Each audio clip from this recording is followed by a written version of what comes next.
வணக்க மக்களே. பிரபல இயக்குனராக இருந்தவர் இப்ப ஒரே ஒரு ஆல்பம் சாங் மூலமாக பார்த்தோம்னா நடிகராக மாறிட்டார் அப்படின்னு பலரும் சொல்லி வந்துட்டு இருந்தாங்க. இப்படி இருக்கக்கூடிய சூழ்நிலை அவருடைய வீட்டில் அந்த நடிகையால் பார்த்தோம்னா கும்மி அடிச்சு விட்ட மாதிரி போயிடுச்சுன்னு ஏற்பட்ட பிரச்சனையால பலருமே பேச ஆரம்பிச்சிட்டாங்க. அப்படி என்ன நடந்ததுன்னு வீடியோக்குள்ள போய் பார்த்து தெரிஞ்சுக்கலாம். லோகேஷ் கனகராஜ் அவர்கள் இயக்குனராக தமிழ் சினிமாவில் வலம் வந்துட்டு இருக்காரு.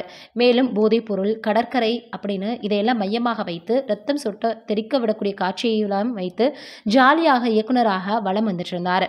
இப்படி இருந்தவர் ஒரே ஒரு ரொமான்டிக் ஆல்பம் பாடலில் நடித்து பெரிய அளவு பிரச்சனை ஏற்பட்டிருக்கு.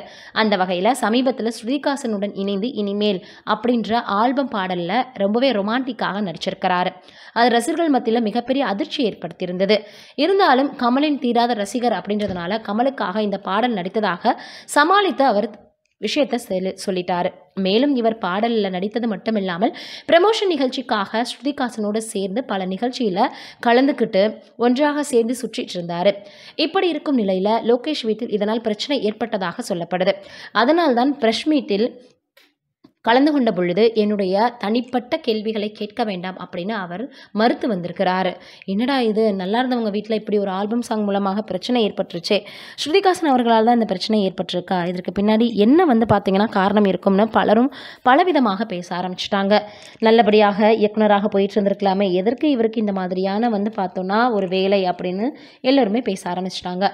ஒரு சிலருக்கு ஒரு விஷயம் நல்லா போயிட்டு இருக்கும் பொழுது இடையிலேயே நான் வேறு ஏதாவது பண்ணுறேன், எனக்கு எல்லாமே தெரியும் அப்படின்ற ஆர்வத்தில் பலரும் இது போல பண்ணுவாங்க. ஆனால் அது அப்படி தலைகீழாக உங்களுடைய வாழ்க்கையவே மாற்றிடும். எத்தனையோ பேர் இப்படி பார்த்தோன்னா தனக்கு ஏற்படக்கூடிய ஒரு சின்ன சின்ன ஆசைகளால் தங்களுடைய வாழ்க்கையவே கோட்டை விட்டுருக்காங்க.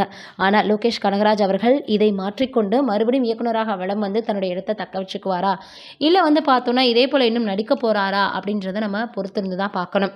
எத்தனையோ பேர் சினிமாவில் தான் என்னவாக நினச்சதை விட தலைகீழாக தான் நடந்திருக்கு. இருந்தாலும் பார்த்தீங்கன்னா இவர் இப்படி செஞ்சுருக்கிறது சரிதானா அப்படின்ற மாதிரி எல்லோருமே கேட்டு வந்துட்டுருக்காங்க. நீங்கள் என்ன நினைக்கிறீங்க இந்த விஷயத்தை பற்றின்றதை மறக்காமல் கீழே இருக்கக்கூடிய கமெண்ட்டில் சொல்லுங்கள். நன்றி, வணக்கம்.